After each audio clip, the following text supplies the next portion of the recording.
దేవుని నామమునకు మహిమ కలుగును గాక. ప్రభువునందు ప్రియులరా, మీ అందరికీ మన ప్రభువు రక్షకుడునైన క్రీస్తు యేసు పరిశుద్ధ నామములో శుభములు. 21వ తేదీ ఆగస్టు మాసము 2024వ సంవత్సరం. ఈరోజు దేవుడు నీకిస్తున్న వాగ్దానము, వారికి భయపడకుడి, మీ పక్షమున మీ దేవుడైన యెహోవా యుద్ధము చేయును. ద్వితీయోపదేశకాండము 3వ అధ్యాయము 22వ వచనం. పూర్తి వచనము ఈ విధంగా ఉంది: మీ దేవుడైన యెహోవా మీ పక్షముగా యుద్ధము చేయవాడు గనుక వారికి భయపడవద్దని ఆజ్ఞాపించితిని. ఎన్ని భాగాలు ఉన్నాయి? ఒకటి, మీ దేవుడైన యెహోవా. ఓకే, మీ పక్షముగా యుద్ధము చేయవాడు, రైట్. కనుక వారికి భయపడవద్దు అని ఆజ్ఞాపించింది. ఇక్కడ మనము ఏ సబ్జెక్టు తీసుకోవచ్చు అని అంటే, ఆజ్ఞ ఇది, చెప్పడం కాదు. అంటే వాళ్ళు భయపడుతున్నారు. కారణం ఏంటంటే, భయపడవద్దు, మీ దేవుడైన యెహోవా మీ పక్షంగా యుద్ధం చేస్తున్నాడు. కరెక్టే, యుద్ధం చేస్తున్నాడు, కానీ వీరు భయపడుతున్నారు. అంటే యుద్ధానికి దేవుడు వెళ్ళడు, యుద్ధంలోకి వీళ్ళే వెళ్ళాలి. అయితే యుద్ధంలోకి వెళ్ళే వాళ్ళ కోసం కూడా పరిశుద్ధ గ్రంథంలో కొత్తగా పెళ్లి చేసుకుని వాడు యుద్ధానికి వెళ్ళకూడదు. రెండవది, బలహీనమైన గుండె గలవాడు యుద్ధానికి వెళ్ళకూడదు. మూడవది, ఏదైనా ఆస్తి అంతస్తు కొనుక్కున్నవాడు యుద్ధానికి వెళ్ళకూడదు. రోగిష్టి అయిన వాడు యుద్ధానికి వెళ్ళకూడదు. ఈ విధంగా ఎన్నో ఉన్నాయి కదా. అయితే యుద్ధము అనేది ఈ సబ్జెక్ట్కి సంబంధించింది. ఇంగ్లీష్లో ఏమని ఉంది అని అంటే, సింపుల్గానే చదువుతున్నాను. Deuteronomy chapter 3 verses 22, new international version. Do not be afraid of them, వారికి భయపడవద్దు. అక్కడ ద నేషన్స్ అని కూడా ఉన్నాయి, జనములకు భయపడవద్దు. కామన్ పాయింట్ ఏంటి? భయపడవద్దు. Fear, FEAR, fear. Forget everything and run away. అంటే భయము మనిషిని అన్నింటినీ వదులుకొని పారిపోయేటట్టుగా చేస్తుంది. అదే విధంగా FEAR, fear. Face everything and rise again. ప్రతిదీ ఎదిరించి నిలబడి ముందుకి సాగు. అంటే మన జీవితంలో నిర్ణయం చేయవలసింది మనమే. ఈ వాక్యాన్ని ఇంకా ఏముంది? The lord your God himself will fight for you. నీ దేవుడైన యెహోవా నీ పక్షముగా యుద్ధము చేయును. ఇది కొత్తగా చెప్తుంది కాదు. ఒకసారి కొన్ని వాగ్దానాలు త్వరగా చూస్తే, నిర్గమకాండము 14వ అధ్యాయము 14వ వచనం. యెహోవా మీ పక్షమున యుద్ధము చేయును, మీరు ఊరకయే ఉండవలెను. నేడు మీరు చూస్తున్న ఐగుప్తీయుల్ని ఇక ఎన్నడూ చూడరు. ఆ రోజున ఎర్ర సముద్రము 2 పాయలు అవ్వడానికి మరి ఎవరు యుద్ధం చేశారు? వెనుక ఫరో సైన్యం తరుముతుంది. అంటే వారిని ఇంకా దాస్యత్వంలోనికి వెనక్కి లాగడానికి. ముందు వెళ్ళలేక ఎర్ర సముద్రము మూసుకుపోయింది. ఎటువైపు దిక్కుతోచని స్థితిలో మరేం చేయాలో తెలియనప్పుడు మోషే సైతము ధైర్యం చెబుతున్నాడు. అంటే మనకి జీవితంలో అన్ని రోజులు మనం ఎదుటి వారికి ధైర్యం చెప్పేదిగా ఉండదు. కొన్నిసార్లు మనకి కూడా ఎవరైనా ధైర్యం చెప్తే బాగుండు అనిపిస్తుంది. ఎందుకు అని అంటే, యుద్ధం గురించి ఇలాగ 2-3 వచనాలు నేను చెప్పవచ్చు. ఇదిగో ద్వితీయోపదేశకాండము 1వ అధ్యాయము 30వ వచనం. మీకు ముందర నడుచుచున్న మీ దేవుడైన యెహోవా మీ కన్నుల ఎదుట ఐగుప్తులో అరణ్యములో మీ కొరకు చేసినట్లు మీ పక్షముగా యుద్ధము చేయను. అంటే ఐగుప్తులో చేశాడు 10 తెగుళ్ళు పంపించి, అరణ్యంలో చేశాడు, బండ నుండి మధుర జలాలు, ఆకాశం నుండి మన్నా. కానీ మీరు ఈ చోటికి వచ్చే వరకు ఒక మనుష్యుడు మార్గమంతటిలో తన కుమారుని ఎత్తుకుని ఏ విధముగా నడిపిస్తాడో మీ దేవుడు ఆ విధంగా నడిపించాడు అంటాడు మోషే ఇక్కడ. అయితే మళ్ళా యెహోషువ గ్రంథము 23వ అధ్యాయం 10వ వచనం. మోషే చనిపోయాడు, ప్రయాణం ఇంకా మిగిలింది, వాళ్ళు బతుకున్నారు, చనిపోవలసిన వాళ్ళు చనిపోయారు. నేనేం టాపిక్ చెప్తున్నానో మీకు అర్థమవుతుంది కదా. మీ దేవుడైన యెహోవా మీకిచ్చిన మాట చొప్పున తానే మీ కొరకు యుద్ధము చేయవాడు కనుక మీలో ఒకడు 1000 మందిని తరుమును. కాబట్టి మీరు జాగ్రత్త పడి మీ దేవుడైన యెహోవాను ప్రేమించును. ఇక్కడ యెహోషువ చెప్తున్నాడు వాళ్ళకి. అయితే ఇలాగ చెప్తూ వెళ్తే మనకు ఎలా కుదురుతుంది? యుద్ధాలు ఈ రోజున మనం ఎవరితోనూ చెయ్యం. చాలామంది అక్కడ అయ్యగారు మా కోసం, మరి మీ కోసం ప్రార్థన చేయకుండా ఈరోజు నిలబడలేదు కదా.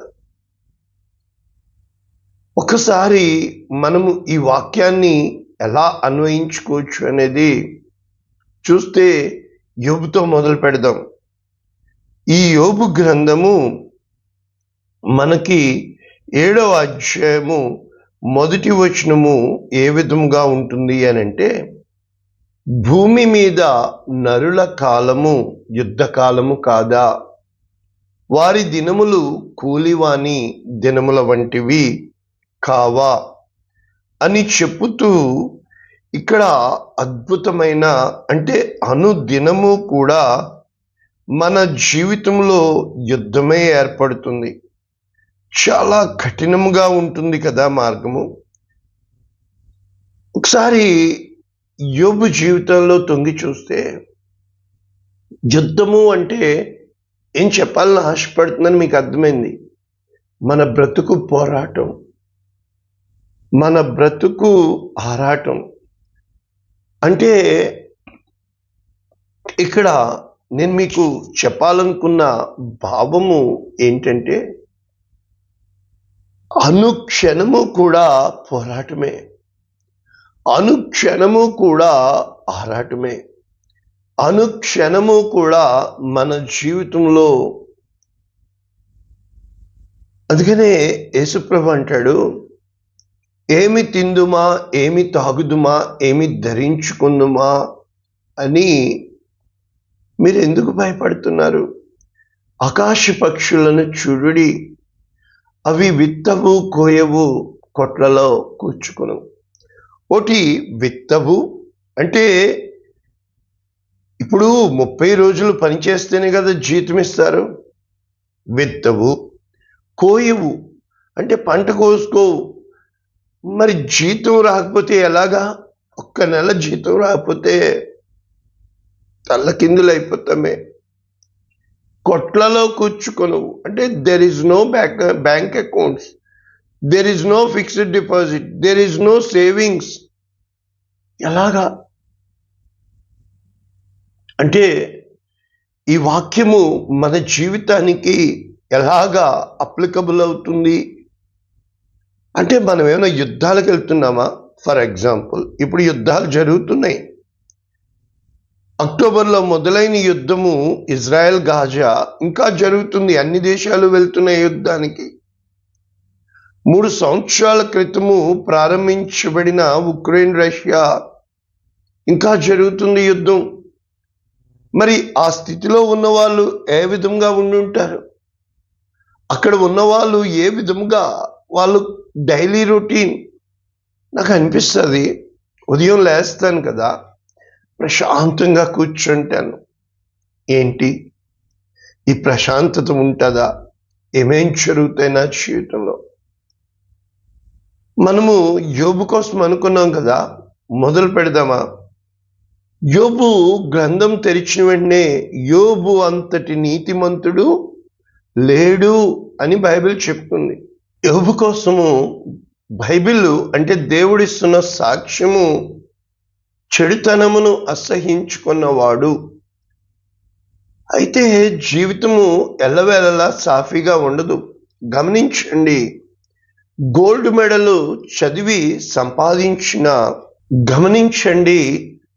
గోల్డ్ మెడల్ చదివి సంపాదించిన తగిన ఉద్యోగం రాకపోతే, పెద్ద కంపెనీలో ఉద్యోగం వచ్చినా అనుకున్న జీతం రాకపోతే, అనుకున్న జీతం వచ్చినా ఒక నెల ఆ ఉన్న వస్తువులు చెడిపోయి ఖర్చు ఎక్కువైపోతే అది సరిపోక, అంటే ఈ బ్రతుకు బాటలో అనుక్షణము కూడా పోరాటమే, ఏదో తెలియని ఆరాటమే.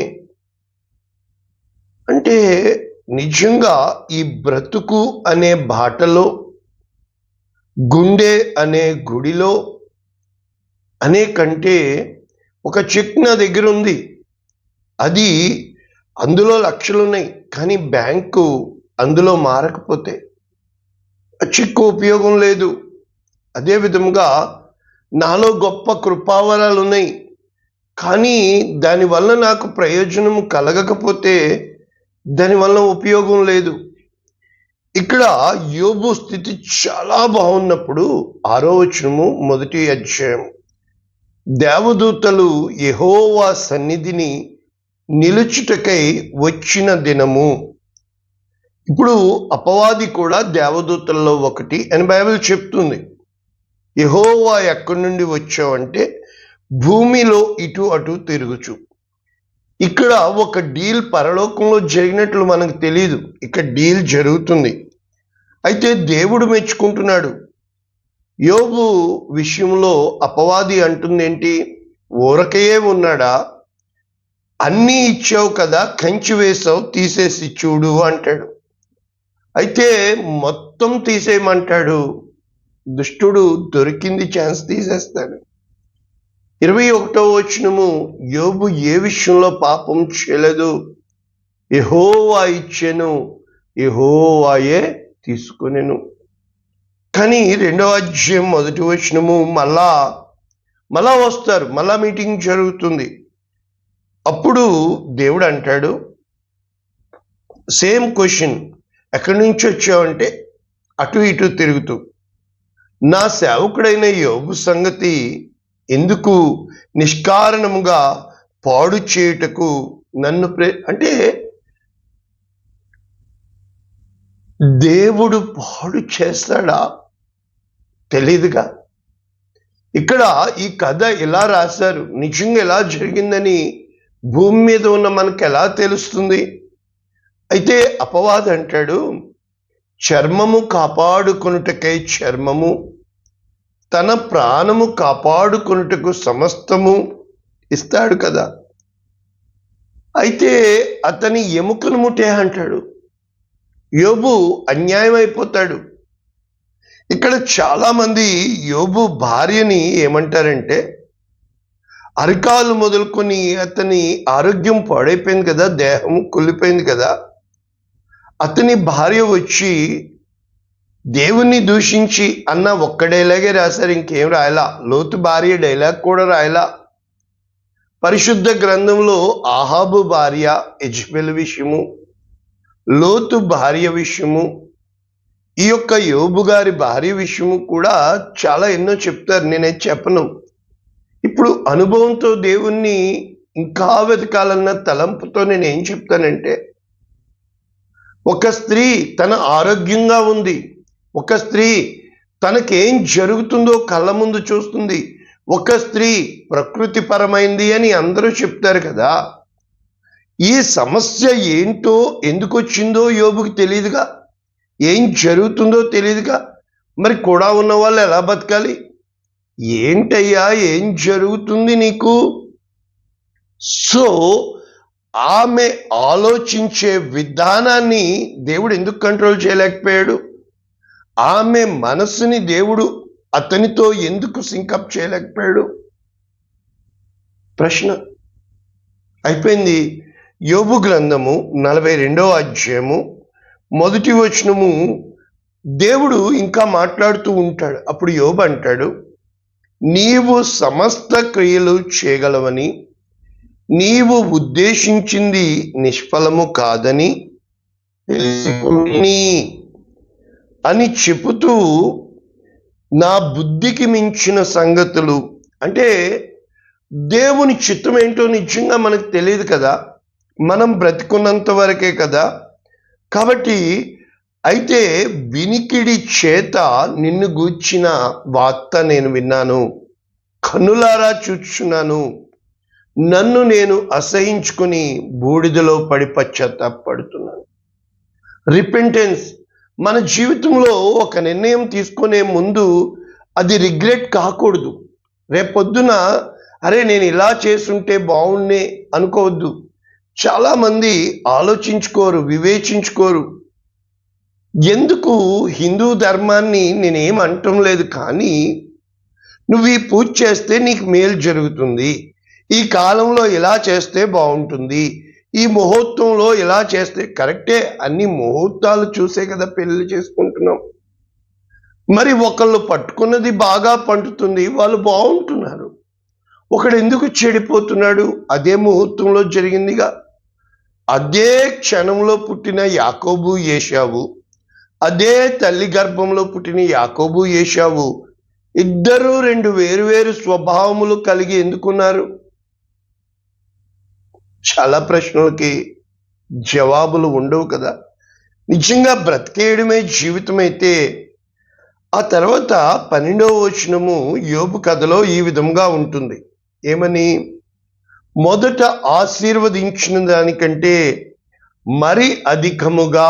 అక్కడ ఒక కథ, అంటే గ్రంథం కథ అనకూడదు. యోబు గారు ఉన్నట్లు మస్కట్ సలాలలో ఆయన ఆ యొక్క సమాధి ఉందని కూడా అక్కడ రాస్తారు, ఉంది. మీరు యూట్యూబ్లో కొడితే అయూబ్ ఖాన్ అంటారు ముస్లింలు, అది ముస్లిం సమాధి, మసీదు అక్కడ ఉంది. సో యోబు కథ అయింది కదా. మనము ఎవరి కథకి వెళ్దాము ఇప్పుడు? నిర్గమాకాండము 3వ అధ్యాయం 1వ వచనం. మోషే గొర్రెలు మేపుకుంటున్నాడండి. అయితే ఈ లోపు ఏం జరిగిందో తెలుసా? బర్నింగ్ బుష్, ఒక పొద అగ్నితో మండుతుంది కానీ పొద కాలిపోవటంలా. వెళ్ళాడు, దేవుడు పంపుతున్నాడు. మోషే జీవితం మారింది. అంటే ఆ రోజు మోషే పారిపోయి 40 సంవత్సరాలు రాజకుమారుడిగా పెరిగిన మోషే మరణానికి భయపడి 40 సంవత్సరాలు తన జీవితంలో బ్రతికి ఉండడం కోసము గొర్రెల వెంబడి తిరిగాడే, వివాహము చేసుకున్నాడే, బిడ్డల్ని కన్నాడే. ఆ సమయంలో మరి దేవుడు ఎక్కడున్నాడు అని అడిగితే నిజంగా అనిపిస్తుంది కదా. అంటే దేవుడు వదిలేశాడా? మరి ఎంత కృంగిపోయి ఉంటాడు. రాజభవనంలో బతికిన వ్యక్తి, ఏ స్థితిలో బతికిన వ్యక్తి ఏ స్థితికి దిగజారిపోయాడు. పదా మోషే అంటున్నాడు ఇప్పుడు దేవుడు. అంటే దేవుడిస్తున్న ట్రైనింగు కరెక్టే. ఇప్పుడు ఎక్కడికి వెళ్ళాలి మనము? న్యాయాధిపతులు 6వ అధ్యాయము 1వ వచనము ఈ విధంగా ఉంది. ఇశ్రాయేలీయులు యెహోవా దృష్టికి దోషులైనందున యెహోవా 7 ఏండ్లు వారిని మిద్యానీయులకు అప్పగించి. 7 ఏండ్లు ఏ స్థితికి వెళ్ళిపోయారంటే వాళ్ళు అంత బలాత్కారము, అంత పెత్తనము, అంత రూడ్నెస్ వాళ్ళకి కలిగింది కనుక కొండలలో గుహల్లో దాక్కుని వీరు విత్తనములు విత్తిన తర్వాత మిజ్జానీయులు, అమాలేకీయులు తూర్పు నుండి వారు వచ్చి మిడతల దండంత విస్తారముగా వచ్చి ఏం చేశారో తెలుసా? భూమి పంటను పాడు చేసి గొర్రెను గాని ఎద్దును గాని జీవన సాధనమైన మరి దేనిని మరి ఇంకెలా బతుకుతారు? వాళ్ళ బతుకు అన్యాయం అయిపోయింది. ఇలా నడుస్తూ ఉంటాను కదా, నేనేమనుకుంటానంటే, ప్రభువా ఇంత ఎండగా ఉంది, నాకు కాళ్ళు ఇచ్చావు, నేను నడవగలుగుతున్నాను, నీకు స్తోత్రాలు. ఈ కాళ్ళు లేకపోతే వాళ్ళు ఎలా నడుస్తారు? ఆ మోకాళ్ళ మీద ఎన్నోసార్లు మనం వెళ్తుంటే అడుక్కునే వాళ్ళు దేక్కుంటూ ఆ కిందంతా వాళ్ళని బట్టి స్తుతిస్తూ ఏడ్చుకుంటూ, ఈలోపు ఒక క్లిప్పింగ్ ఓపెన్ చేస్తే 2 చేతులు లేవు. అతనికి టిఫిన్ పెడితే అతను ఎలా తింటున్నాడో అందరూ చూస్తున్నారు. స్తుతిస్తాను దేవుణ్ణి. నిజంగా ఈ బ్రతుకు బాటలో వారికి ఏమీ మిగలలేదు. అంటే ఎంత ఇక్కడ న్యాయాధిపతులు 6:6లో ఏముంటుందో తెలుసా? ఇశ్రాయేలీయులు మిజ్జానీయుల వలన మిక్కిలి హీన దశకు వచ్చింది. ఇప్పుడు వారు మొర్రపెట్టారు. ఈరోజు గాజాలో ఈ యుద్ధం జరుగుతుంది. ఆ కుటుంబాలను చూపిస్తుంటే ఆడపిల్లల్ని పెట్టుకుని, ఆ చిన్న బిడ్డలను పెట్టుకుని వాళ్ళు ఆ చిన్న టెంట్లో అక్కడే టాయిలెట్, అక్కడే వాళ్ళు రోగాలు వచ్చేసినాయి, అన్యాయం అయిపోతున్నారు. అంతెందుకు, వ్యాక్సిన్ అండి, వ్యాక్సిన్ లేకపోతే మీరు వెళ్ళడానికి లేదన్నారండి. లక్షలు ఖర్చు పెట్టారు, అందరికీ కువైట్లో వేయించు. మరి ఇప్పుడు వ్యాక్సిన్ మనల్ని చంపేస్తుంది, హార్ట్ అటాక్ వచ్చేస్తుంది, బ్రెయిన్ క్లాట్ అయిపోతుంది, బ్లడ్ క్లాట్ అయిపోతుంది. కంపెనీలో ఎత్తేసినాయి చేతులు. మరి కరోనా ఎలా తగ్గింది? వ్యాక్సిన్ వల్ల తగ్గిందా? కాదే, వ్యాక్సిన్ వల్ల మనుషులు చచ్చిపోతున్నారే. నిజంగా బ్రతుకు పోరాటంలో ఇంకొక వ్యక్తి గురించి చెప్తాను. దానియేలు గ్రంథము 4వ అధ్యాయంలో 25వ వచనంలో ఒక మాట ఉంటుంది. మనుష్యులు నిన్ను తరుముతారు. అక్కడ ఆ యొక్క నెబుకద్నెజరు జీవితంలో నీవు అడవి జంతువుల మధ్య నివాసము చేయుచు పశువుల వలె గడ్డి తినెదవు, ఆకాశపు మంచు నీ మీద పడి నిన్ను తడుపును. అయితే ఈ 24లో ఏమంటాడంటే, దానియేలు రాజా, సర్వోన్నతుడగు దేవుడు నీ పట్ల చేసిన తీర్మానం ఏదనగా, ఇదండి దేవుని చిత్తం. తీర్మానం, ఏ తీర్మానం చేశాడో తెలుసా? తెలియదు కదా మనకి, బతికుండాలిగా. సర్వోన్నతుడగు దేవుడు మానవుల రాజ్యం పైన అధికారి అయి ఉన్నాడని, తానెవనికి అనుగ్రహించునో ఇవ్వాలని, ఈ కాలములు 7 సంవత్సరాలు తన జీవితంలో ఏమైపోతుందంటే, ఒకరోజు ఆ మిద్దె మీద వెళుతూ ఇది నాదే కదా అంటాడు. 12 నెలలు గడిచిన తర్వాత అంతే, మొత్తం తీసి పాడేస్తాడండి. ఆ యొక్క మీరు ఇంటర్నెట్లో చూస్తే గోళ్ళు పెరిగిపోయి ఒక యానిమల్ లాగా ఈ నెబుకద్నెజరు ఉండడము మనము చూడగలుగుతాం. మానవులలో నుండి అతనిని తరిమిరి, అతడు పశువుల వలె గడ్డి మేసెను, ఆకాశపు మంచు అతని దేహమును తడపగా తల వెంట్రుకలు పక్షిరాజు గద్ద ఈకల వలె అయిపోయినాయి. మనం పిచ్చోళ్ళని చూస్తూ ఉంటాం కదా, ఆ ముడులు కట్టేసిన జడలు కట్టేసిన తలతోటి కంపు కొడుతూ బట్టలు చిరిగిపోయి అన్యాయం అయిపోయి, గోళ్ళు పక్షుల గోళ్ళ వంటివి ఆయను.